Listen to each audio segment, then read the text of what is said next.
Morning, sir. Morning, sir. Good morning, Elrigo. Okay, so I think I can directly start with the class, right? Yes, sir. Okay, 1 second.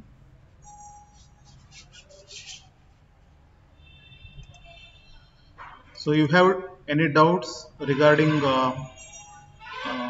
last class?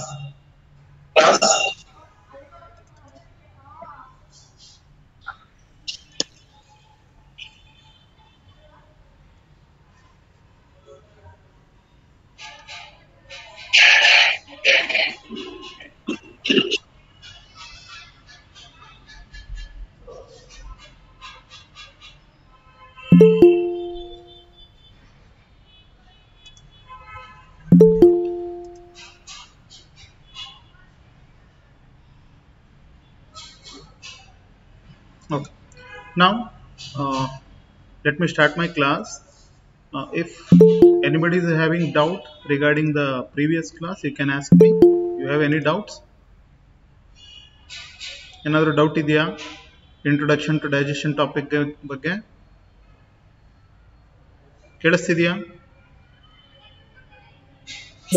Yes, sir. Yes, sir. Okay. So no doubt. Fine. Okay then. So let me continue with my class. Today we will study the digestion of carbohydrates. Okay.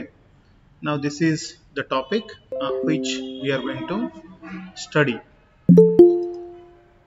So in the last class we understood what is digestion and what are the parts, I mean what is the alimentary canal and what are the digestive glands. So today we'll study the 1 second. So I have to open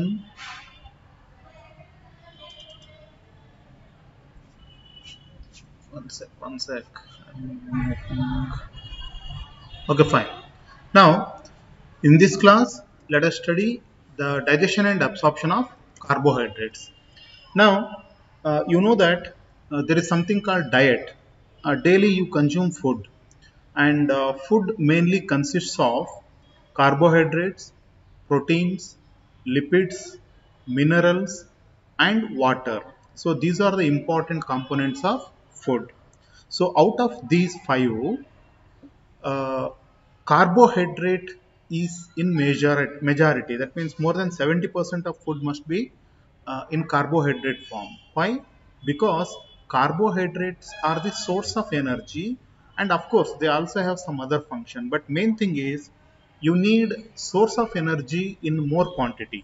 Okay, so you know the different food varieties. Carbohydrates are mainly for energy, proteins are mainly for uh, growth and repair of your body tissues, and lipid is also used as a stored food material in your body, and it also has some other function.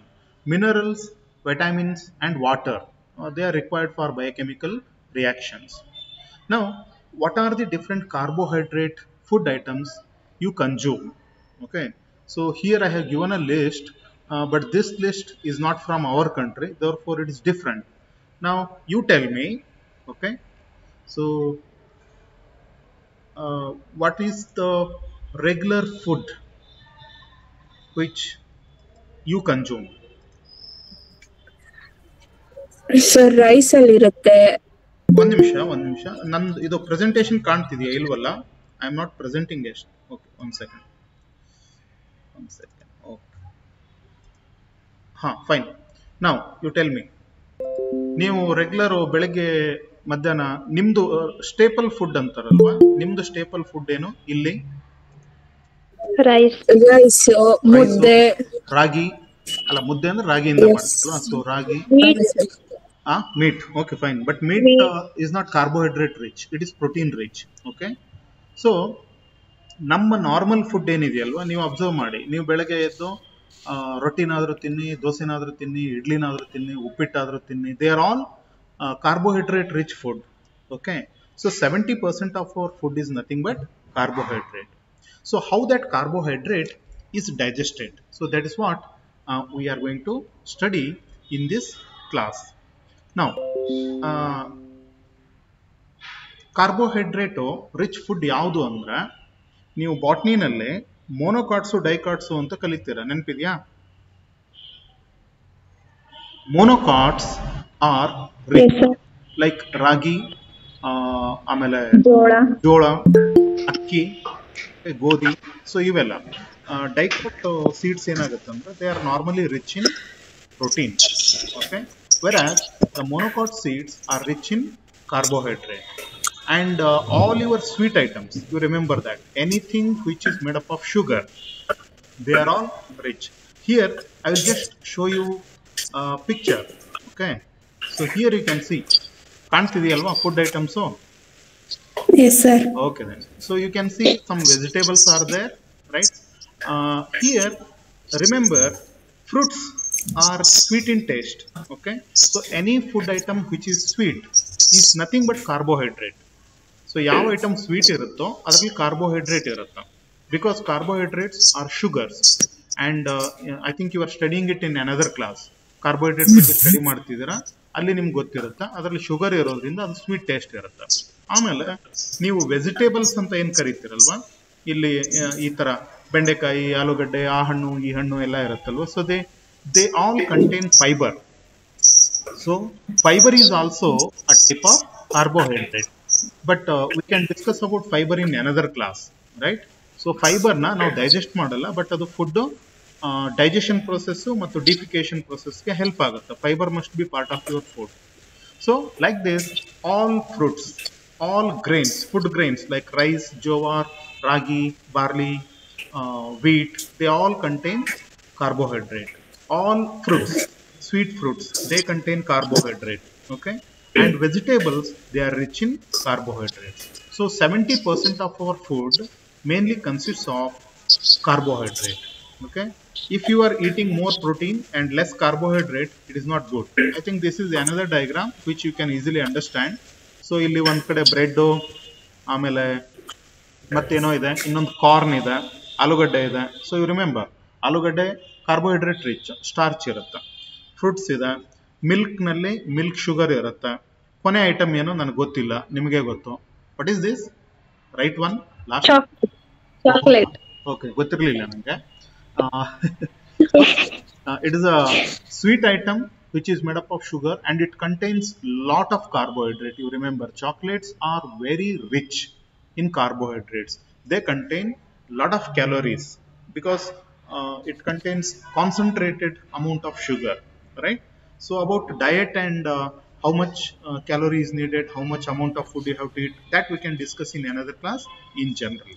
Today we will concentrate on digestion of carbohydrates only.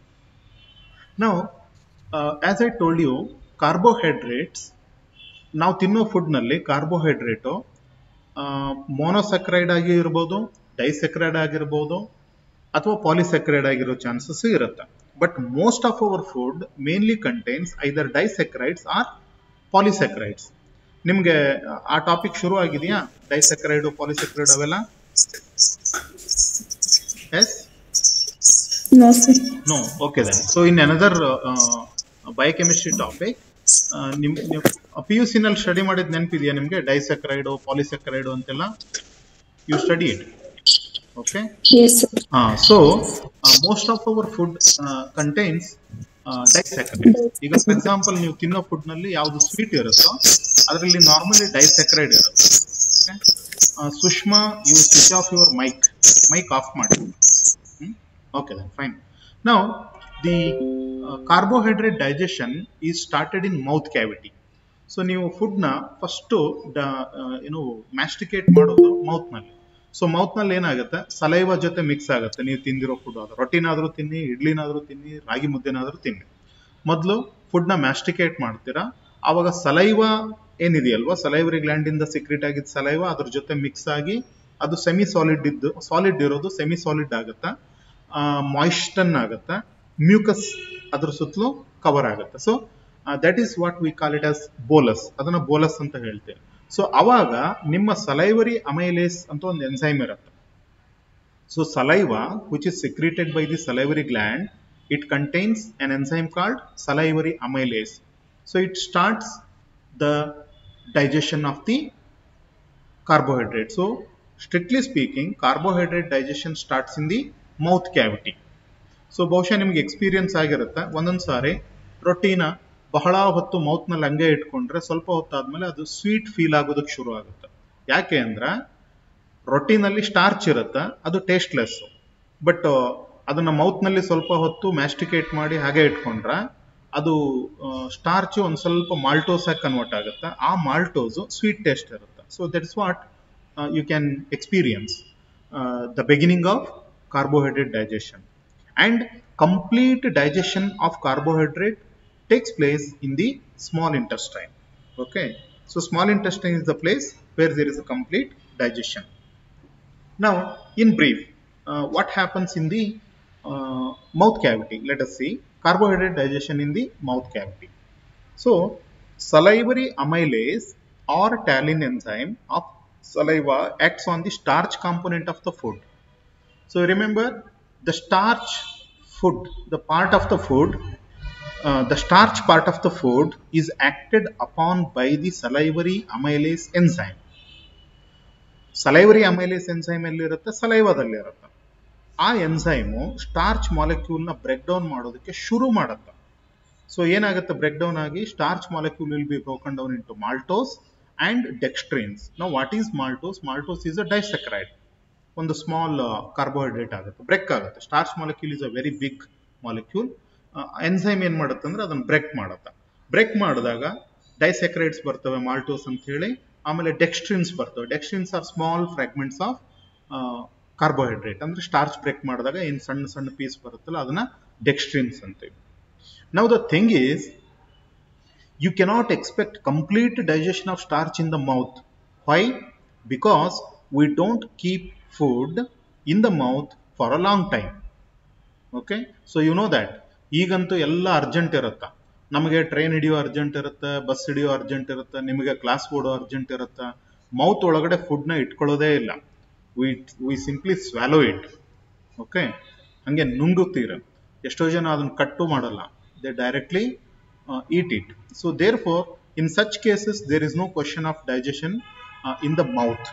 But if you keep the food for little bit longer in the mouth, it is very good because it starts the digestion of starch.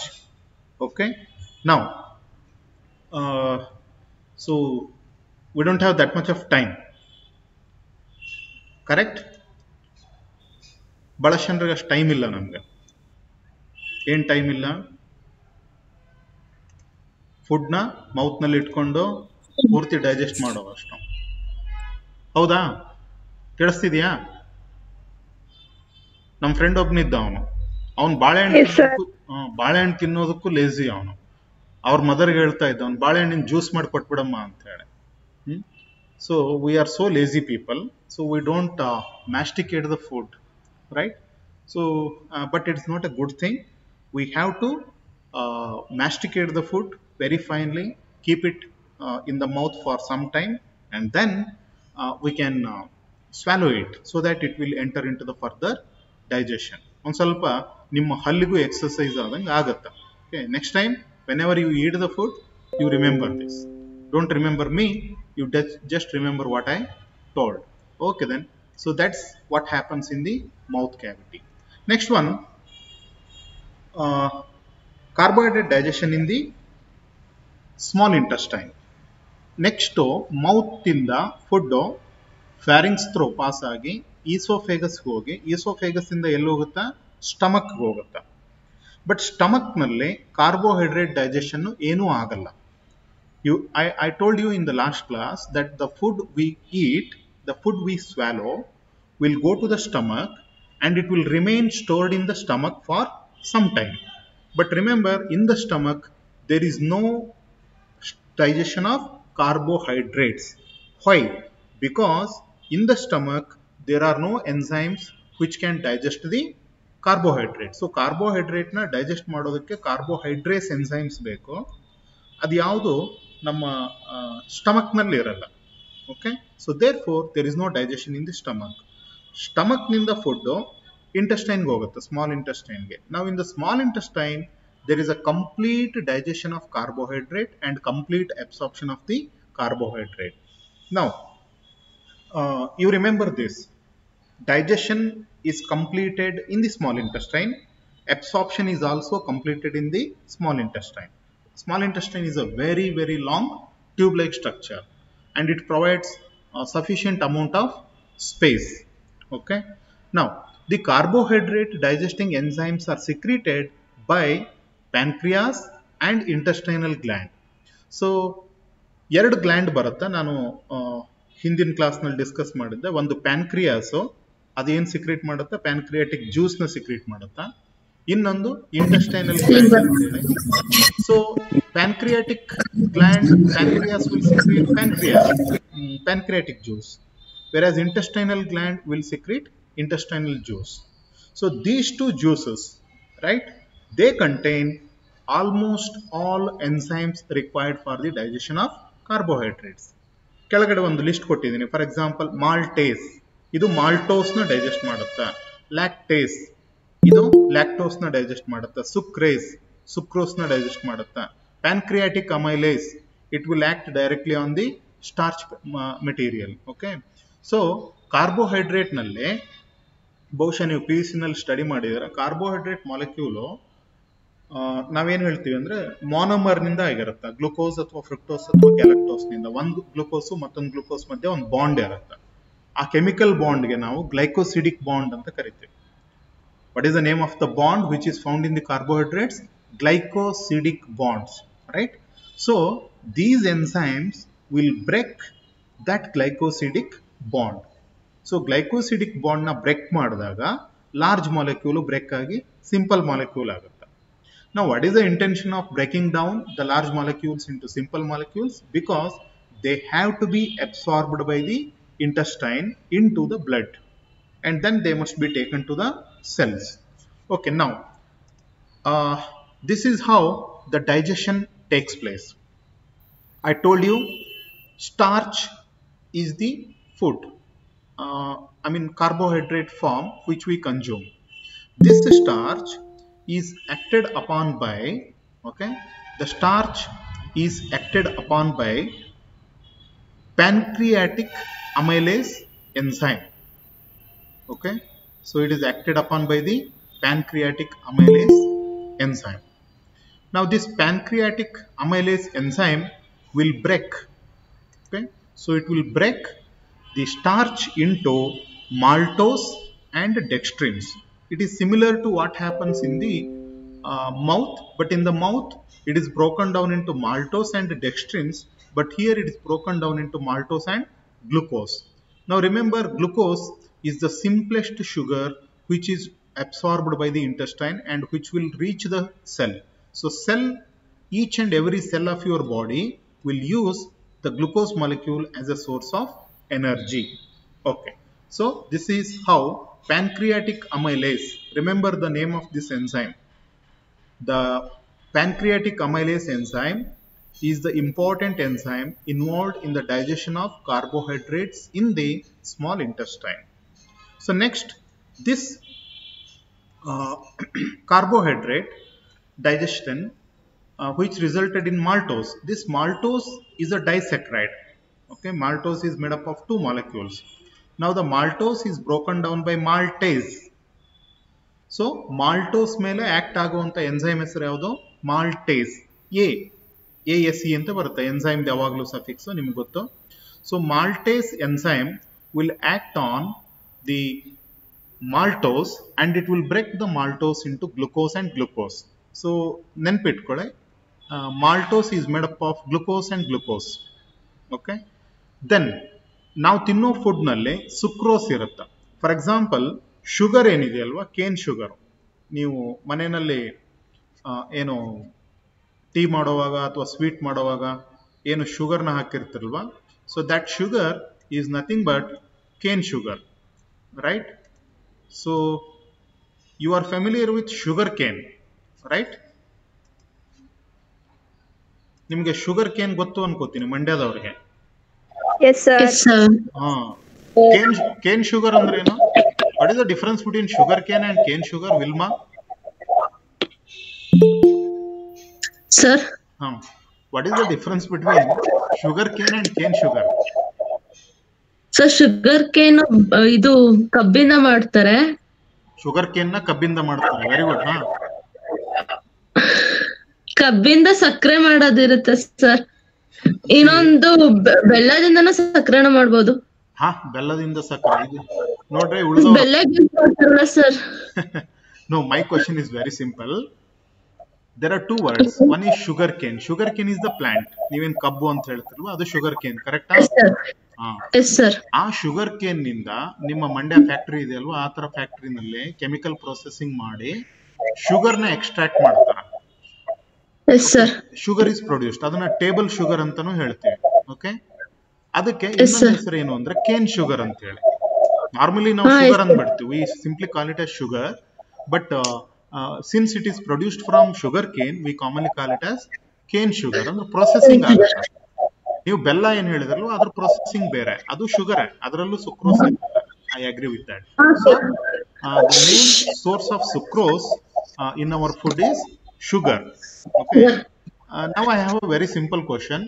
If anybody knows, you tell me. ಜಗತ್ನಲ್ಲಿ ಬೇರೆ ಬೇರೆ ದೇಶ ಇದೆಯಲ್ಲ, ಎಲ್ಲಾ ದೇಶದಲ್ಲೂ ಶುಗರ್ನ sugar cane ನಿಂದಾನೇ ತೆಗಿತಾರ ಅಥವಾ ಬೇರೆ ಯಾವ್ದಾದ್ರು ಸೋರ್ಸ್ ನಿಂದ ತಗೋತಾರ? ಗೊತ್ತಿದೆಯಾ ಯಾರಿಗಾದ್ರು? ಸರ್, ಬೇರೆ ಇಂದನೂ ತಗೊಳ್ತಾರೆ. ಯಾವುದು?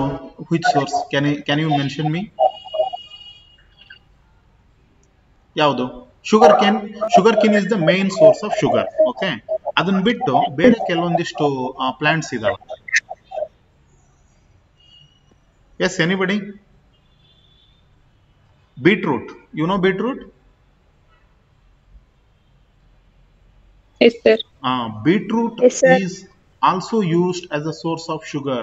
You believe it or not? In European countries and in America, there they use beetroot as a source of sugar. ಅಂದ್ರೆ ಬಹಳ ಸಿಂಪಲ್. ಯಾವ್ಯಾವುದು ಪ್ಲಾಂಟ್ ಮೆಟೀರಿಯಲ್ ಕಾರ್ಬೋಹೈಡ್ರೇಟ್ ರಿಚ್ ಇರುತ್ತೋ ಅದರಿಂದ ಶುಗರ್ನ ಎಕ್ಸ್ಟ್ರಾಕ್ಟ್ ಮಾಡಬಹುದು. Only thing is it must contain the maltose. So maltose ಇರ್ಬೇಕು ಅಷ್ಟೇ ಅಲ್ಲಿ. ಅಂದ್ರೆ ಸುಕ್ರೋಸ್, ಸ್ಟಾರ್ಚ್ ನ ಬ್ರೇಕ್ ಡೌನ್ ಮಾಡಿದ್ರೆ ಮಾಲ್ಟೋಸ್ ಬರುತ್ತೆ, ಮಾಲ್ಟೋಸ್ ನ ಬ್ರೇಕ್ ಡೌನ್ ಮಾಡಿದ್ರೆ ಸುಕ್ರೋಸ್ ಬರುತ್ತೆ. ಆ ಸುಕ್ರೋಸ್ ಏನಿದೆಯಲ್ಲ ಅದು ಜಾಸ್ತಿ ಸ್ವೀಟ್ ಇರುತ್ತೆ. It can be produced from any plant material. Okay, let's not worry about that. ನಾನು ಇದನ್ನ ಯಾಕೆ ಇಷ್ಟೊಂದು ಡೀಟೇಲ್ ಆಗಿ ಹೇಳಿದೆ ಅಂದ್ರೆ, ನಮ್ಮ ಫುಡ್ ನಲ್ಲಿ ನಾವು ಇತ್ತೀಚೆಗೆ ಸ್ವೀಟ್ ನ ಸಿಕ್ಕಾಪಟ್ಟೆ ಯೂಸ್ ಮಾಡ್ತೀವಿ. ಓಕೆ, ನೀವು ಈಗ ಮನೆಯಲ್ಲಿ ಕೂತ್ಕೊಂಡು ಅದನ್ನೇ ಮಾಡ್ತಾ ಇರ್ತೀರಾ, ವಿಡಿಯೋ ಆಫ್ ಮಾಡಿದ್ರೆ ನನಗೆ ಕಾಣ್ತಿಲ್ಲ. ಕ್ಲಾಸ್ ರೂಮ್ ನಲ್ಲಿ ಕೂತಿದ್ರ ಹಿಂದೆ ಕೂತ್ಕೊಂಡು ಬ್ಯಾಗ್ ನಿಂದ ಚಾಕ್ಲೇಟ್ ಎತ್ಕೊಂಡು ತಿಂತಾ ಇರ್ತೀರಾ. Okay, so that contains lot of sugar, and that sugar is nothing but sucrose. Okay, and that sucrose is very rich in calorie, and that is broken down by which enzyme? Sucrase enzyme. Okay, sucrose ನ break ಮಾಡೋದು ಸುಕ್ರೇಸ್. ಅದರಲ್ಲಿ glucose ಮತ್ತು fructose ಇರುತ್ತೆ. ಈ fructose ಏನಿದೆಯಲ್ಲ ಇದನ್ನ plant produce ಮಾಡ್ತವೆ. This is the sweetest sugar. ಇಲ್ಲಿ 3 ಶುಗರ್ ಇದಾವೆ, ನೆನ್ಪಿಟ್ಕೊಳ್ಳಿ. ಒಂದು ಗ್ಲುಕೋಸು, ಇನ್ನೊಂದು ಫ್ರುಕ್ಟೋಸು, ಇನ್ನೊಂದು ಗ್ಯಾಲಕ್ಟೋಸು. ಗ್ಲುಕೋಸ್ ನ ನಾವು ಮಾಲ್ಟ್ ಶುಗರ್ ಅಂತ ಹೇಳ್ತೀವಿ, ಮಾಲ್ಟೋಸ್ ನ ಮಾಲ್ಟ್ ಶುಗರ್ ಅಂತ ಹೇಳ್ತೀವಿ, ಸುಕ್ರೋಸ್ ನ ಕೇನ್ ಶುಗರ್ ಅಂತ ಹೇಳ್ತೀವಿ, ಲ್ಯಾಕ್ಟೋಸ್ ನ ಮಿಲ್ಕ್ ಶುಗರ್ ಅಂತ ಹೇಳ್ತೀವಿ. ಸೊ ಇದು ಕಾಮನ್ಲಿ ಎಲ್ಲಾ ಪ್ಲಾಂಟ್ ಮೆಟೀರಿಯಲ್ ನಲ್ಲಿ ಇರುತ್ತೆ. ಇದು ಫ್ರೂಟ್ಸ್ ನಲ್ಲಿ ಇರುತ್ತೆ, ಇದು ಮಿಲ್ಕ್ ನಲ್ಲಿ ಇರುತ್ತೆ. Okay, so fructose is the sweetest sugar. ಎಲ್ಲಾ ಶುಗರ್ ಗಿಂತ ಸ್ವೀಟ್ ಜಾಸ್ತಿ ಇರೋ ಶುಗರ್ ಯಾವುದು ಅಂದ್ರೆ fructose. Okay, so sucrose. Next lactose. Remember, lactose is found only in the milk. Remember this very important point. So this is found only in the milk. ಯಾವುದು? Lactose. Okay, so lactose is the sugar which is found only in the milk, and you already know that milk is produced by the mammals, and it contains glucose and galactose, right? So that's about the carbohydrate digestion which happens in the small intestine. Starch is broken down by pancreatic amylase into maltose and glucose. This maltose is broken down by maltase into glucose and glucose. Sucrose is broken down into glucose and fructose by sucrase, and lactose is broken down into glucose and galactose by the action of lactase. Okay, now You have any question regarding this? ಈ particular slide ಬಗ್ಗೆ ಏನಾದರೂ question ಇದೆಯಾ? Anybody is having any question? No, sir. No, sir. Fine. Then I have a question, right? If you don't have any question, I have a question. My question is, you heard about milk allergy? You know, some people, if they drink milk, they don't like milk, and they have allergy for milk. ಕೇಳಿದಿರಾ? Milk ನ ಇಷ್ಟಪಡದೆ ಇರೋದು ಬೇರೆ, but some have allergy, they cannot digest milk. ಯಾಕೆ ಅಂದ್ರ ಅವ್ರ ಬಾಡಿನಲ್ಲಿ ಇದೆಯಲ್ವಾ, ಯಾವುದು ಈ ಲ್ಯಾಕ್ಟೇಸ್ ಎನ್ಸೈಮ್ ಇದೆಯಲ್ವಾ, ಇದು ಸ್ವಲ್ಪ ಪ್ರಾಬ್ಲಮ್ ಆಗಿರುತ್ತೆ. If they don't have this lactase enzyme, they cannot digest lactose. Okay, so I think you heard about that. Wilma, mic off ಮಾಡ್ಕೊಳ್ಳಿ. Now, that is the condition. Some people, they don't like it. Some people have allergy for milk because they cannot digest it because they don't have that lactase enzyme. And remember, lactase is necessary only to digest milk sugar. Fine. Now, next thing is absorption of carbohydrates. Remember, any food item which you eat, it will be ultimately digested into glucose, fructose and galactose. Okay, Vilma, I'm going to mute myself. So ನೀವು ತಿನ್ನೋ starch food item ultimately ಏನಾಗುತ್ತೆ ಅಂದ್ರೆ, it is going to be broken down into glucose, fructose and galactose. So the glucose, fructose and galactose is going to be absorbed into the bloodstream through the wall of the intestine. So ಮೊನ್ನೆ ಕ್ಲಾಸ್ನಲ್ಲಿ ಒಬ್ರು ಯಾರೋ ಕೇಳ್ತಾ ಇದ್ರು, villi ಏನು ಉಪಯೋಗ ಅಂತ ಹೇಳಿ. ಸೊ ಅಬ್ಸಾರ್ಪ್ಷನ್ ಆಗುವಾಗ ವಿಲ್ಲೈ ಇದ್ರೆ ಸರ್ಫೇಸ್ ಏರಿಯಾ ಜಾಸ್ತಿ ಆಗುತ್ತೆ. So intestine has large number of villi, and because of the presence of villi, there is more surface area for the absorption of glucose, fructose and galactose. So by the action of enzymes, all types of carbohydrates are broken down into glucose, fructose and galactose, and these three are directly absorbed into the bloodstream through the intestinal wall. And what happens further, that we can see in another class. Now lastly, let me discuss about one carbohydrate which we cannot digest, that is cellulose. Okay, ನಾವು ತಿನ್ನೋ ಫುಡ್ನಲ್ಲಿ fibre ಇರಬೇಕು ಅಂತ ಹೇಳ್ತಾರೆ, correct ಅಲ್ವಾ?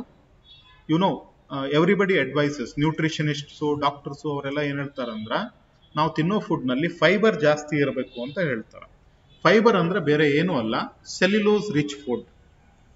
Because it will help in digestion, it will help in the formation of fickle matter, and it is good actually. So fibrous ಫುಡ್ನ ಜಾಸ್ತಿ ತಿನ್ನಬೇಕು ಅಂತ. ಕನ್ನಡದಲ್ಲಿ ಕರೆಕ್ಟಾಗಿ ಹೇಳೋದಾದ್ರೆ, ನಾರು ಜಾಸ್ತಿ ಇರೋದು, ನಾರುಮಯ ಪದಾರ್ಥ ಅಂತ ಹೇಳ್ತೀವಲ್ಲ, ಅದು ಎಲ್ಲಿ ಸಿಗುತ್ತೆ ಅಂದ್ರೆ ತರಕಾರಿನಲ್ಲಿ ಸಿಗುತ್ತೆ. Let me tell you the difference. Okay, ರೈಸ್ನಲ್ಲೇ ಫೈಬರ್ ಕಡಿಮೆ ಇರುತ್ತೆ, ಗೋಧಿನಲ್ಲಿ ಫೈಬರ್ ಜಾಸ್ತಿ ಇರುತ್ತೆ.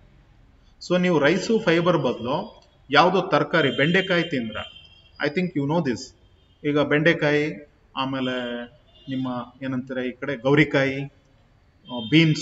So these are the food items which have less calorie and more fiber. So such food items are very very good. So ನೀವು ತಿನ್ನೋ food ನಲ್ಲಿ ಎಷ್ಟು ಸಾಧ್ಯನೋ ಅಷ್ಟು ಫೈಬ್ರಸ್ ಫುಡ್ ಇರಬೇಕು ಅಂತ ಹೇಳ್ತೀವಿ. ಆ ಫೈಬರ್ ಅಂದ್ರೆ ಕೆಮಿಕಲಿ ಏನದು, it is nothing but cellulose. ನೀವು ಬಾಟ್ನಿ ಸ್ಟೂಡೆಂಟು, ನಿಮಗೆ ಕರೆಕ್ಟ್ ಆಗಿ ಗೊತ್ತಿದೆ ಸೆಲ್ಯುಲೋಸ್ ಅಂದ್ರೆ ಏನು ಅಂತ.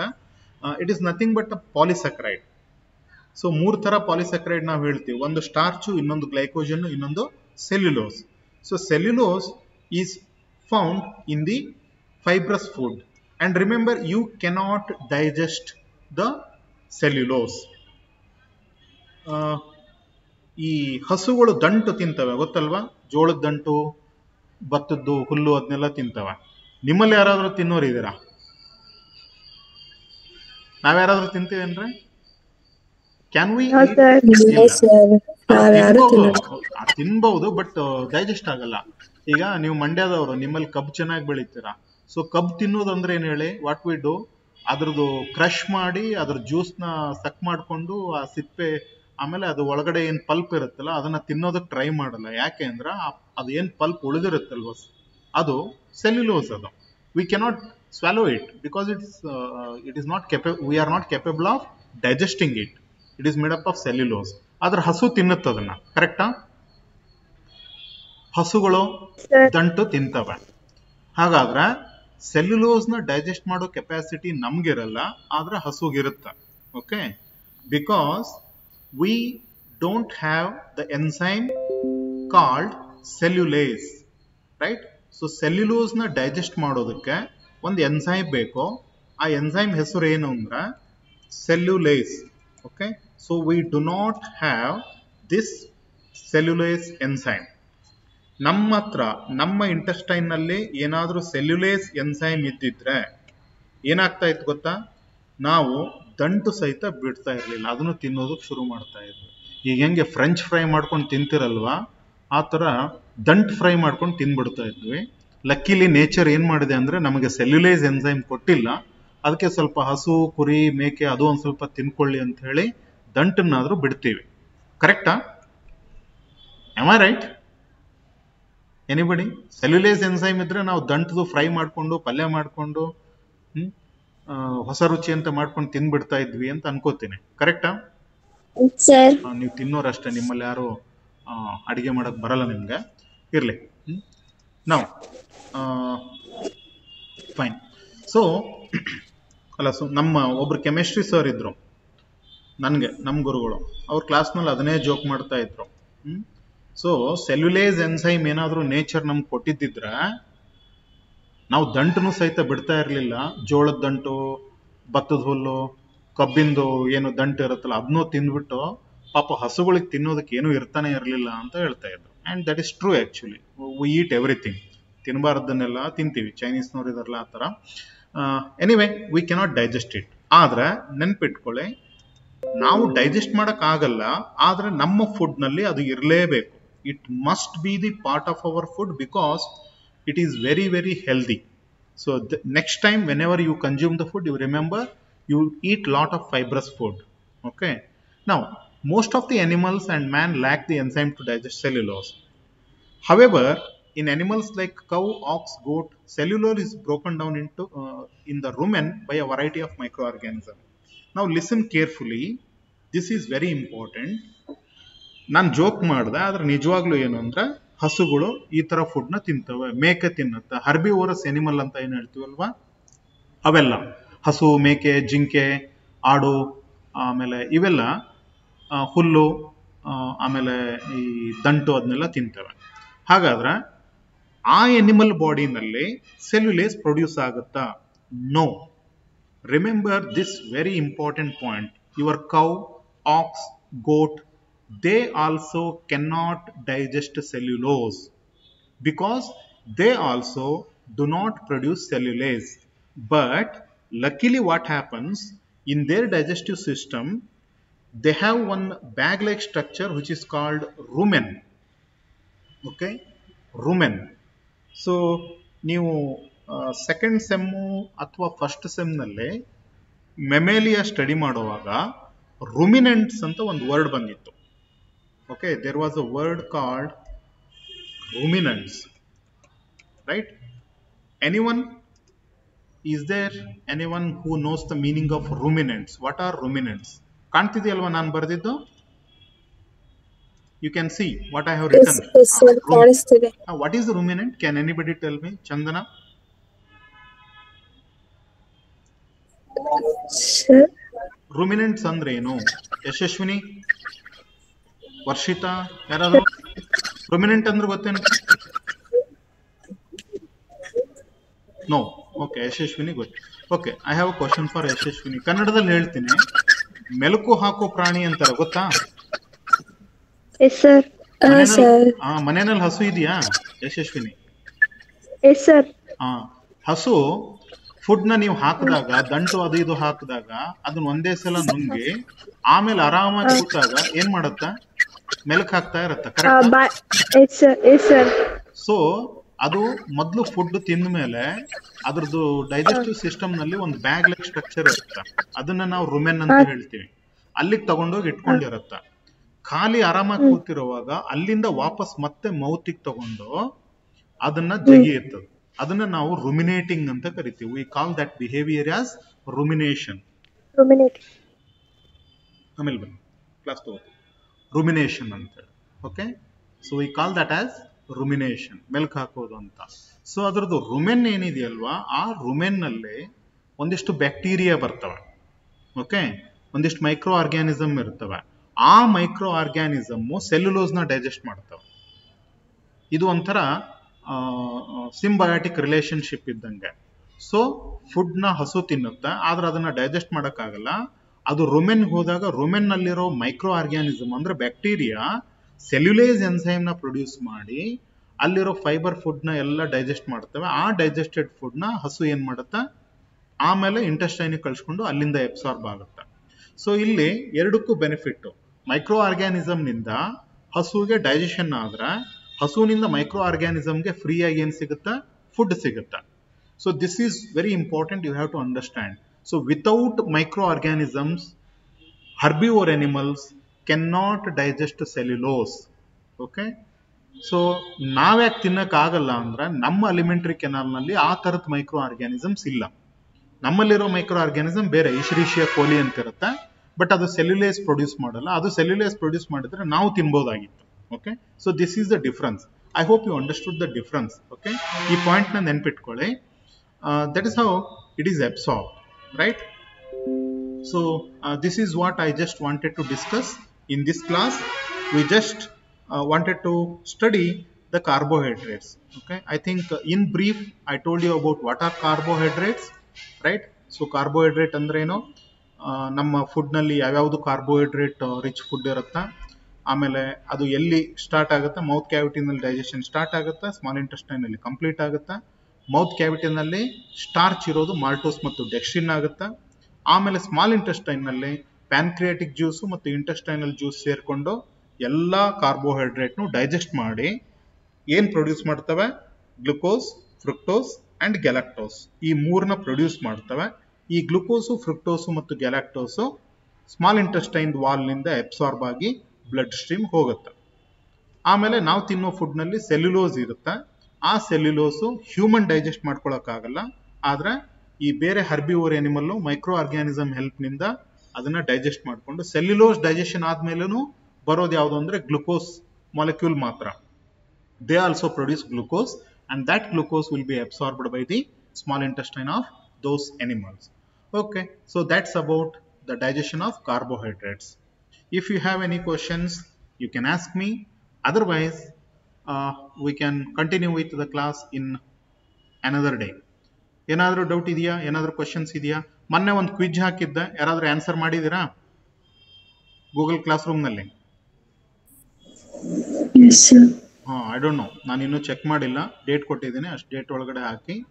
Okay, so those who cannot attend this class, I will put the same video. ಇವತ್ತೇನು ಕ್ಲಾಸ್ ತಗೊಂಡಿದ್ದೇನಲ್ವಾ ಇದರದೇ ವಿಡಿಯೋ ಹಾಕಿರ್ತೀನಿ.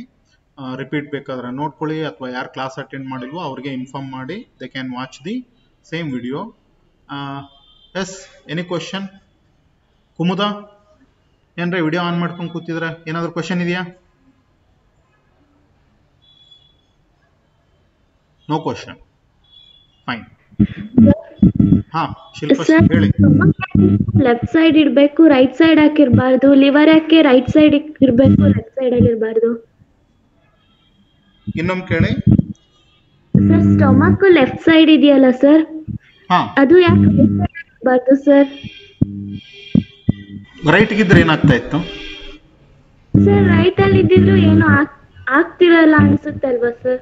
ಹೌದು, that is how it is designed. See, ಬಾಡಿನ ಒಂದು ಆರ್ಗನೈಸ್ ಮಾಡುವಾಗ, ಎವಲ್ಯೂಷನ್ ಆಗುವಾಗ ಆತರ ಆರ್ಗನೈಸ್ ಆಗಿದೆ ಅಷ್ಟೇ. ಅದು ಈಗ ನಿಮ್ ಮನೆ ಮಂಡ್ಯದಲ್ಲಿದೆ, ಮಂಗಳೂರಿನಲ್ಲಿ ಯಾಕೆ ಇರಬಾರ್ದು? ಇರ್ಬೋದಾಗಿತ್ತು. You are living in Mandya, that's all. ಆ ತರ. So there is no significance. Okay, ಬಾಡಿನಲ್ಲಿ ಆರ್ಗನ್ಗಳನ್ನ ಆರ್ಗನೈಸ್ ಮಾಡಿದೆ ಅಷ್ಟೇ. Okay, of course I can answer you. ಅದು ಎಲ್ಲಿಗೆ ಹೋಗುತ್ತೆ ಅಂದ್ರೆ ಎಂಬ್ರಿಯಾಲಜಿ ಹೋಗುತ್ತೆ, ಎಂಬ್ರಿಯಾಲಜಿಯಿಂದ ಜೆನೆಟಿಕ್ಸ್ ಹೋಗುತ್ತೆ. ಸೀಕ್ವೆನ್ಸ್ ಬಗ್ಗೆ I can tell you why the mouth ಒಂದ್ ಕಡೆ ಬರುತ್ತೆ, ಏನಸ್ ಒಂದ್ ಕಡೆ ಬರುತ್ತೆ, ಯಾಕೆ ಅಂದ್ರೆ ಎಂಬ್ರಿಯಾಲಜಿನಲ್ಲಿ ಆನ್ಸರ್ ಇದೆ. But this is insignificant. ಅಂದ್ರೆ ಲಿವರು ನೀವು ಹೇಳ್ದಂಗೆ ರೈಟ್ಗೆ ಲೆಫ್ಟ್ಗೆ ಯಾವ ಕಡೆ ಇದ್ರೂ ವ್ಯತ್ಯಾಸ ಆಗ್ತಾ ಇರಲಿಲ್ಲ. ಹಾರ್ಟು ಲೆಫ್ಟ್ ಬದಲು ರೈಟ್ಗೆ ಇದ್ರೂ ವ್ಯತ್ಯಾಸ ಆಗ್ತಿರ್ಲಿಲ್ಲ. But it is optimum. ಏನಾಗಿದೆ ಅಂದ್ರೆ ಕೋರ್ಸ್ ಆಫ್ ಎವಲ್ಯೂಷನ್ ಆಗುವಾಗ ನೇಚರು ಪ್ರತಿಯೊಂದನ್ನು ಟೆಸ್ಟ್ ಮಾಡಿದೆ. ದ ಬೆಸ್ಟ್ ಅನ್ನೋದು ಮಾತ್ರ ಸರ್ವೈವಲ್ ಆಗ್ತಾ ಬಂದಿರೋದು. Okay, I hope you understood Shilpashree. ಏನಂದ್ರೆ ಎವಲ್ಯೂಷನ್ ಆಗುವಾಗ ಬಹುಶಃ ಈ ತರ ರಿವರ್ಸ್ ಆರ್ಗನ್ ಇರುವಂತ ಅನಿಮಲ್ ಬಂದಿರ್ತವೆ. But it may not be efficient, right? So ಅದು ಎಫಿಷಿಯಂಟ್ ಅಲ್ಲ, ಹಾಗಾಗಿ ಅದು ಎವಲ್ಯೂಷನ್ ಅಲ್ಲಿ ಉಳ್ಕೊಳ್ಳಿಲ್ಲ. ಸೊ ಬಟ್ ಅದನ್ನ ಬಿಟ್ರೆ ಬೇರೆ ಏನು ಸಿಗ್ನಿಫಿಕೆನ್ಸ್ ಇಲ್ಲ. ಲೆಫ್ಟ್ ನಲ್ಲೇ ಯಾಕಿರಬೇಕು? They are just there, that's all. Okay, otherwise there is no significance. Yes, any other question? But okay, tell me. Sir, ಇದು ಕವಲಿ ರೂಮಿನೆಂಟ್ ಅದೇ ಫುಡ್ ಸ್ಟೋರೇಜ್ ಮಾಡಿ ಮತ್ತೆ ಮಾಡುತ್ತೆ ಅಂತ ಹೇಳಿದ್ರಲ್ಲ ಸರ್, ವಾಟರ್ನು ಅದಕ್ಕೆ ಕೇಪಬಲ್ ಇದೆಯಾ? ಅದಕ್ಕೆ ವಾಟರು ಈಗ ವಾಟರ್ ಕುಡಿಯುತ್ತಲ್ವಾ ಸರ್, ಮತ್ತೆ ಸ್ವಲ್ಪ ಬಿಟ್ಟು ಅದು ತಗೊಂಡ್ ಕುಡಿಯಕ್ಕೆ ಕೇಪಬಿಲಿಟಿ ಇರುತ್ತಾ? No no no no no ಇಲ್ಲ. ಡಿಫರೆನ್ಸ್ ನೆನ್ಪಿಟ್ಕೊಳ್ಳಿ.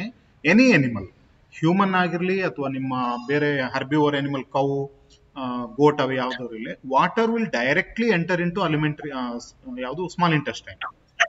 ಓಕೆ, ಅದು ರುಮೆನ್ ಹೋಗಲ್ಲ. Water is directly absorb. ಈಗ ನೀವಾದ್ರೂ ಅಷ್ಟೇ, ನಿಮ್ಗೆ ಥರ್ಸ್ಟ್ ಫೀಲಿಂಗ್ ಆದಾಗ ನೀವು ನೀರು ಕುಡಿದ್ರೆ ಅದು immediate within few seconds it will be absorbed into the intestine. Why? Because water is very simple. Osmotic property, high concentration ಇಂದ ಲೋ ಕಾನ್ಸಂಟ್ರೇಷನ್ ಕಡೆ ಡಿಫ್ಯೂಸ್ ಅಥವಾ ಆಸ್ಮಾಸಿಸ್ ಆಗಿ ಹೋಗ್ಬಿಡುತ್ತೆ. ಅದು ರುಮೆನ್ಗೆ ಹೋಗಲ್ಲ. ಆಮೇಲೆ ನೀವು ಕೇಳ್ತಿರೋದು ಗೊತ್ತಾಯ್ತು. ಸೊ ಲೈಕ್ ಕ್ಯಾಮೆಲ್, ಈ ಡೆಸರ್ಟ್ ಕ್ಯಾಮೆಲ್ ಏನಂದ್ರೆ ಅದು ಅಡಾಪ್ಟೇಷನ್. ಅದು ಕ್ಯಾಮೆಲ್ ಪ್ರಾಬ್ಲಮ್ ಏನು ಅಂದ್ರೆ ಅದು ಇರೋ ಏರಿಯಾದಲ್ಲಿ ಅದಕ್ಕೆ ಕಂಟಿನ್ಯೂಸ್ ಆಗಿ ನೀರು ಸಿಗಲ್ಲ. ಅದಕ್ಕೆ ಅದು ಏನ್ ಮಾಡುತ್ತೆ ಅಂದ್ರೆ ಬಾಡಿನಲ್ಲಿ ಕೆಲವೊಂದಿಷ್ಟು ಕಡೆ ವಾಟರು ಅಥವಾ ಈ ಹ್ಯೂಮಿಡ್ ಕಂಡೀಷನ್ ಸ್ಟೋರ್ ಮಾಡಿ ಯೂಸ್ ಮಾಡ್ಕೊಳ್ಳುತ್ತೆ. But normal animals they need not store it, ಯಾಕಂದ್ರೆ ಇಲ್ಲಿ ವಾಟರ್ ಅವೈಲಬಿಲಿಟಿ ಕಂಟಿನ್ಯೂ ಇರುತ್ತೆ. So they do not have any adaptation like that. ಆ ಥರ ಇಲ್ಲ. Only food it is going to store in the rumen. Fine. Any other question? ಮತ್ತೆ Jayashree, you have any question? Okay, ಇಲ್ಲ. ಕೇಳ್ತಿದಾರಾ? ಸುಮ್ಮನೆ on ಮಾಡಿಟ್ಟು ಹೋಗಿದಾರನೋ ಯಾರೋ? Okay, fine. Yes, anybody if you R having any question? ಹಾ, ಕೇಳ್ತಿದ್ರಾ? ಏನಾದ್ರು ಡೌಟ್ ಇದೆಯಾ? No sir. No doubt. Very good.